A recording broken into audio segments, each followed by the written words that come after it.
cabby!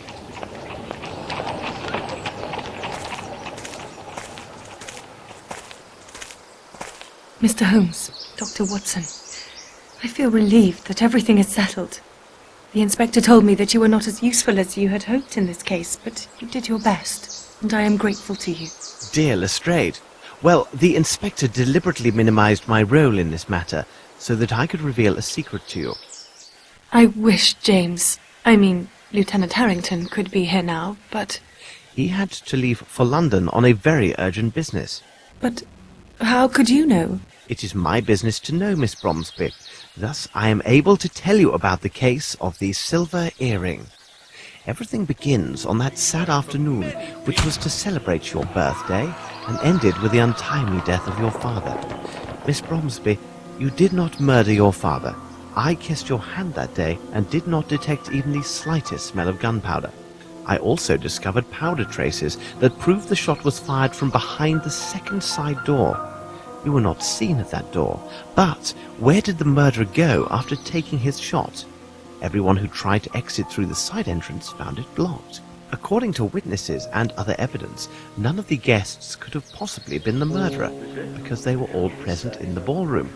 No one left through the service door, and traces confirm that no one could have fled by using the staircase. The windows in the kitchen, as elsewhere in the manor, were appointed with thick bars, thus they offered no escape. So did he vanish into thin air? In fact, one of the parties did leave the ballroom and went to the kitchen corridor. He left to meet his accomplice, who was not an invited guest. This accomplice was a professional actor who was disguised to resemble our missing invitee. This guest hid under voile in the shadow of a statue and waited for his moment. Meanwhile, his twin acted out his part in the ballroom and provided the murderer with a perfect alibi. When the killer heard the applause, he left his hiding place, aimed, took his shot, and hit his target. It is important to know that the actor was well placed at the manor. He secured entry to the manor by impersonating a French head waiter. Using his position, he persuaded those in charge to use long tablecloths and to arrange the tables in a most peculiar manner. When the shooting occurred, our actor joined the crowd and rapidly crept across the room, concealed under the tables. As he neared the side door, he rose from beneath the last table and acted as if he had been jostled and fallen. However, as he stood, he accidentally snagged a small piece of his dirty glove upon a chair. When he arrived at the door, which was held closed by the murderer, he tapped on it using a prearranged code and was allowed entry. He exited to the corridor while his partner continued to hold the door shut against all others. The actor discarded his disguise in the deep kitchen well, helped himself to 2 bottles of excellent whiskey, and quietly went outside. The assassin waited several minutes. Then, in the last seconds of the confusion, he returned to the ballroom. Thus we have the crime committed by an individual whom everyone swears was in the room when the shot was fired. But this agrees with my conclusions. Richard is an actor, and everyone swears that Grimble was in the room. I didn't consider the course of events as you described, Holmes, but admit it, our deductions agree. Moreover, both of these suspects are similar in size and manner. Your theory presumes that Grimble is an excellent shot, which is false. It also takes on faith that Sir Bromsby had discovered the misappropriations, supplying Grimble his motive, but irrefutable proof that neither Grimble nor Richards were guilty waited at Horace Fowlett's, the matter of his pillow. But there was no pillow at Horace Fowlett's. Nevertheless, Mr. Fowlett slept with one. When I arrived at his home, I believed him already dead. Therefore, the news of his hasty departure came as no surprise. From the evidence obtained at his home and the statements of his neighbour, I learned the following. On the evening of his death, Mr. Fowlett was visited by a man who desired to sell him some exotic trifle. While this man distracted Mr. Fowlett, a second man quietly crept into the house and tried to open his safe. This individual was well acquainted with the house and the location of the safe, but when he failed to open it, he most likely became enraged and killed Mr. Fowlett. This individual, Miss Bromsby, was your cousin, Wyatt Collins, who returned to England under the name Johansson. But what about this pillow? Mr. Fowlett's pillow had vanished. Later, Dr. Watson discovered a feather from the pillow in the train compartment used by the man who impersonated Fowlett. But why did Fowlett's impersonator take the pillow, and why didn't the station manager notice it? Mr. Fowlett was short, but very portly. In order to imitate him, the man used the pillow to create the appearance of a stouter man. There is no other explanation. This man was a much leaner man than Mr. Fowlett, Mr. Grimble, or Mr. Richards. Then, Holmes, who did murder Sir Bromsby? And for what reason? You see, Lestrade, when it's a question of multiple murders, except for the deviant ones, there are two primary motives, revenge and greed. Wyatt Collins' presence at Fowlett's tells us his motive was about Bromsby's wealth. He went there for the express purpose of stealing the will so that he would receive at least a portion of Bromsby's estate. If his uncle had died with no will found, Collins would have been entitled to a share of the inheritance under English law. But if my cousin failed in his attempt and the evidence clears my name, though I am to inherit, why were my father and cousin murdered? Besides, tomorrow I am to announce my engagement and will be married soon. Holmes, hold on. There is a flaw in your reasoning. There is only one key for the door to the cement factory, and Grimble is the only person known to have it. So he must be directly involved in the murder of Collins. Is that true, Lestrade? Mr. Richards told me that there was indeed a second key which was lost. And have you forgotten the murder of the barman hunter? A young man without any criminal record, whose sole interests were painting and flowers. Why was he murdered in cold blood, with no signs of forceful entry or theft at his lodgings?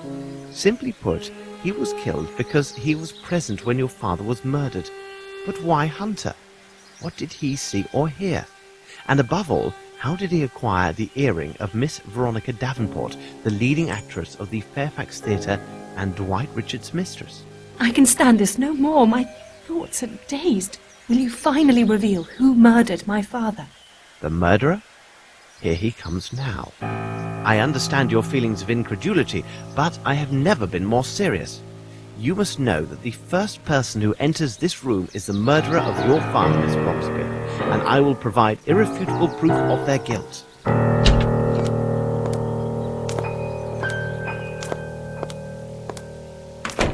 Well, good afternoon, gentlemen. You made the right choice to leave London. It is unbearably foggy. But Lavinia, darling, what's going on? She knows. But how? I mean, what? What does she know? I don't understand. Whatever do you mean? Oh no, you understand me clearly, Mr. Harrington, and you also, Spencer. Or should I say, Mr. Jeffries? Explain yourself, Mr. Holmes. What a monstrous misunderstanding. Oh, I've just explained myself to Miss Bromsby about the truth of her father's murder, but I can tell the story again from the very beginning. It begins several years ago. Wyatt Collins, the nephew of Mr. Bromsby, is forced by his uncle to leave England for South America. His hatred is fostered by the ingratitude he perceives in Sir Bromsby. Wasn't his uncle's career financed by his mother's money? In Collins' mind, Melvyn Bromsby owes him an eternal debt of gratitude, and was thus obliged to finance Collins' indolent lifestyle, fulfilling his every need. Here is our first criminal, Wyatt Collins. Then we have you, Mr. Harrington. You were a brilliant student at the military academy, and are an excellent shot, are you not? You were the only person at the reception with sufficient skills to make the shot that took Sir Bromsby's life. During my investigation, I learned that ex-officers of Her Majesty's Army enjoy great favour around the world for administrative positions. You left India and made your way to Brazil, where you obtained the position as warden of the prison in Guacamayamo. Do not try to deny your presence there. The pictures in your hunting portfolio could have been taken nowhere else in the world except Guacamayamo. We now have our second criminal, Lieutenant Harrington. Mr. Jeffries, your arrival in Guacamayamo set things in motion. The theatre company had come to Brazil as part of their worldwide tour. You had been involved with the lovely Veronica Davenport, and loved her with a passionate yet possessive love. However, Miss Davenport did not share your affections. She had in fact tried several times to end your affair prior to the company's arrival in Guacamayamo. It seems she was truly devoted to Dwight Richards, and would never leave him. After you arrived, you frequented the town's bawdier spots. This is where you first met Mr. Harrington, and you quickly became close companions. It seems tedium and heartbreak do bring certain people together. After the performance, maddened by alcohol and grief, you killed Miss Davenport because she had rejected your love. You then fled to your newfound friend, the warden, to confess your crime and beg for his help. In a show of friendship, he helped dispose of her corpse and directed suspicions towards your rival, Dwight Richards. Afterwards, you lay low, leaving the others to believe that you had been killed or had gone missing. You stayed hidden until they had departed, and you must have kept Miss Davenport's earring as some morbid souvenir. No doubt you also retained not only the key to the Fairfax Theatre, but the keys from Aston's, where you had been employed several years earlier. Here, then, is our third felon, Mr. Jeffries. Life was difficult in Brazil for our trio. Mr. Jeffries rarely went out, Mr. Harrington's men were talking behind his back, and Mr. Collins' funds were inadequate. One evening, Collins spoke of his cousin, who, in a few months' time, was to return to England from finishing school. She was also the sole heir to one of the greatest fortunes in England. Imagine these three men besotted with alcohol, considering the wealth that would one day pass to this slip of a girl. A terrible plan was devised. Several days later, they left for England, false papers for two of their party in hand, resolved to seize a portion, if not all, of this great inheritance. Incredible! Yes, incredible, and horribly true. At first, their plan was to forge a duplicate will or destroy the original, so that Mr. Collins would receive a share of the estate. This would happen soon enough, as they would murder Sir Bromsby at his daughter's birthday reception. It was essential that Collins enter the country under false papers, so that neither his uncle nor the authorities would be alerted to his presence in England. This would avoid any suspicion attaching him for his uncle's death when he arrived to claim his inheritance. They quickly put their plans into effect. Mr. Jeffries arrived at the household in the guise of a stylish French head waiter and studied the lay of the manor. Mr. Harrington, the assassin, would accompany a person with rather poor eyesight to the reception, so that the illusion of the fake Mr. Harrington would go unchallenged.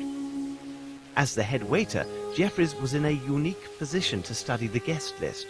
He quickly learned that two of the guests, Miss Rowntree and Colonel Patterson, had both poor eyesight and were unaccompanied.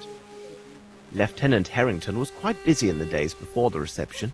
He courted Miss Rowntree with great dedication and made fast friends with the Colonel. He hoped to secure one, if not two, invitations to the reception. Your arrival as the Colonel's guest was your first error, Harrington. Is it credible that a young officer who left the army because of his hatred towards all military authority would easily befriend a man who embodies everything that he detests? But your efforts bore fruit, and you obtained your invitation. Mr. Jeffries, as head waiter, took great care that the tables and tablecloths were arranged specifically to accommodate their schemes. Mr. Jeffries then secured the disguise for his role as the false Lieutenant Harrington. He remembered that an officer's uniform, similar to Lieutenant Harrington's, and a red wig, identical to the colouring of the lieutenant's hair, were in storage at the Fairfax Theatre. He learned that the company had taken up residence at the site of the old Aston Theatre, for which he still had the key. It was therefore a simple matter for him to acquire these items for his masquerade.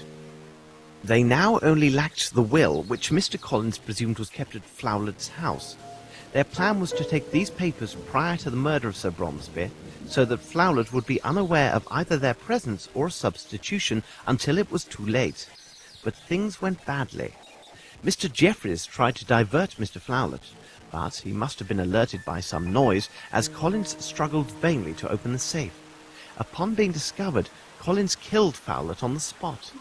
The two conspirators then left the house in such a way that witnesses believed it was Flowlet himself who had left.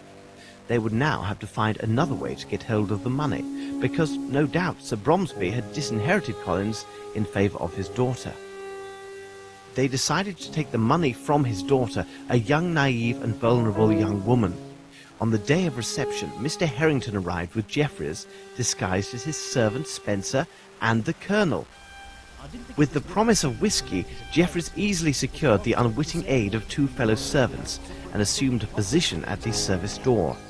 He wagered that he could pinch 2 or 3 good bottles of liquor from the kitchen if his companions would cover for him. I have just explained what happened next. After the shooting, he took 2 bottles of excellent whiskey. Only someone knowledgeable would have taken these 2 bottles over the others, and Mr. Jeffries had been formerly employed at a luxurious hotel in France. Upon his return, he gave an accounting to his fellow servants, did his hair, and left the manor. The promised delivery of the liquor and his frightened look secured the 2 men's cooperation in providing his alibi. They could not have known his true role in these events. The one problem for the conspirators was the barman Simon Hunter. He had perfect eyesight, unlike the colonel, and realized that the man who claimed to be near the bar at the time of the murder had in fact lied. He hinted as much to Mr. Harrington and most certainly intended blackmail. As they were short on funds, the accomplices gave him Miss Davenport's earring as collateral and pledged to return with the money he demanded. That night, when Lieutenant Harrington visited us in London, he had just come from Simon Hunter's. Hunter had told Harrington that the earring had been pawned and he would not reveal the name of the shop unless Harrington paid him his money. Mr. Harrington ruthlessly killed Hunter, and the earring so precious to Mr. Jeffries was lost. Earlier that morning, Jeffries lured Collins to the cement factory on the pretext of fabricating false evidence against Grimble. But they no longer needed Collins to acquire the Bromsby fortune. Mr. Harrington would wed the young heiress, then, after a reasonable time, they would cause her untimely death, and they would take it all.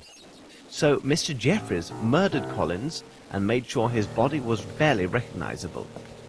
If he was identified, it would not affect their plans, as they believed leaving the corpse at the cement factory would direct suspicion towards Grimble. When Mr. Harrington came to see us, he learned we were hot on Collins' trail and had traced his movements up to the factory. He assumed we would go there within the hour and left to quickly round up his associates and devise a plan. Jeffries, from his days at the Fairfax Theatre, knew an Asian of questionable talents who had no visible ties with this case and could attack us without drawing suspicion their way. We avoided this attack, and from that moment I was convinced of Lieutenant Harrington's involvement in the conspiracy. The last elements of proof were revealed at the vagrants' camp near the monastery outside of London. Mr. Jeffries had tramped through England in his past, and might have thought to hide Collins in the forest near the Richmond's Abbey. The very day that I was there, he tried to destroy all evidence of Collins' murder. Fortunately, he did not manage to destroy everything.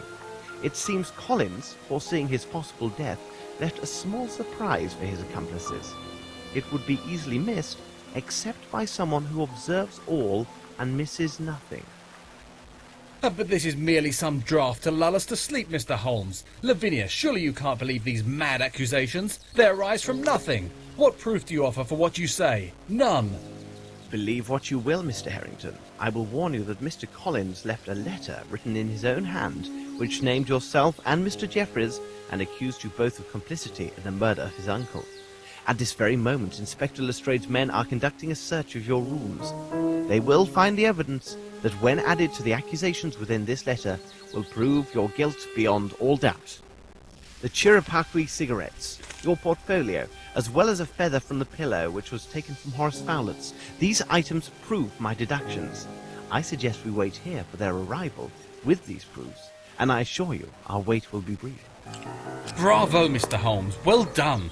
Accept my apologies, my dear Lavinia. I think under the circumstances it would be best if we postponed our engagement. I'm sorry for your father, but what do you expect? We had to give it our best shot. Where is the earring now? You will tell me, where is it? Unless you tell me at once where the earring is, no one will leave this room alive. Don't you understand? You are all going to die.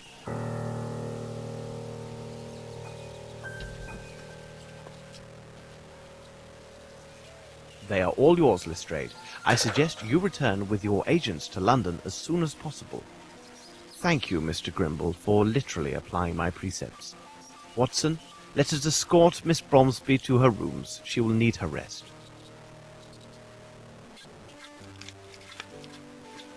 Holmes, Collins never named either Harrington or Jeffries in his letter. Indeed, Watson, but they could not have known. I played my bluff, and they believed me. And Grimble, where did he appear from? You can now boast that one of the most influential men in England served as your driver. Since my visit to Fowlett's, I knew that Grimble had nothing to do with this crime. I asked him to assist with the investigation, and it was at my request that he took steps to acquire Bromsby Enterprises. He gained us precious time by forcing Harrington and Jeffreys to wait and see if Miss Bromsby would inherit. He ran quite a risk in doing me this favour, because their plot then turned against him. I also asked him to send the letter which lured the two murderers away from the hall. I needed a moment to explain everything to Miss Lavinia. It would be dreadful if she fell into the hands of her father's killer. From the beginning, Grimble was concerned only with saving her inheritance. He never once doubted her innocence. Nevertheless, didn't he misappropriate those funds? Indeed, but not for his own profit. It was solely to protect his friend Bromsby. An ex-architect with whom he had quarrelled, a Mr. Waters, had contacted Sir Bromsby before this intrigue began. Waters learned from Captain Bowie that Sir Bromsby had encouraged certain actions against workers hired to build a bridge in India. That project was the bridge over the Kalidasa Abyss. Waters blackmailed Bromsby from afar. Grimble received the letters and considered them to be quite serious. He knew his hot-tempered friend well, and preferred to conceal the blackmail attempt for fear of disastrous consequences. So, Grimble made regular payments to Waters in exchange for his silence. Unfortunately, Collins discovered the arrangement while he was working at the cement factory, and threatened to reveal everything. Grimble could not afford for that to occur. He managed to rid himself of Collins by sending him to Fowlett. Then it was Bromsby's turn to discover the blackmail by sheer accident. He was angered, but before he could decide his next move, Mr. Waters died suddenly and removed all threat. When Grimble learned that Waters had died, he confessed all to Bromsby. He noted that the money paid was a pittance when measured against Bromsby Enterprises, and that the same amount could now be applied in other ways. India had enriched them so greatly, and Bromsby had been cursed over the harm done to the Indian people in his employment. It was decided that these same funds would now be sent on a monthly basis to a Bombay orphanage, in the care of a Sergeant Brahamai. It is possible that Bromsby intended to increase his patronage, and this was the important news he intended to reveal to the press at his daughter's reception. It was she who had harshly reproached him regarding his behavior towards the Indians in his employ. Do you remember the words from that poem which he had written into his notes? It said that the ungrateful always die miserably. Indeed, Holmes. But there is one thing that I still don't understand. Why did you ask Lestrade to put Richards behind bars? He wasn't guilty of any crime, but you treated him as a murderer. I advised Lestrade that it would be prudent to place Richards in custody so we could protect him from harm. Mr. Richards is a wise and intelligent man. He would have recognized Harrington and Jeffreys on sight. When he realized that Jeffreys was alive and that I possessed the missing earring, he would have drawn the same conclusions as I. So this investigation would have been stopped cold by one or two more murders. I see. Well, Watson, you seem to know everything. Tell me, please, that small missive which I can see on the desk. It contains 2 invitations to the opera's opening night, does it not? If so, we shall finally have our opportunity to hear this marvellous soprano. Well, what do you say, Watson?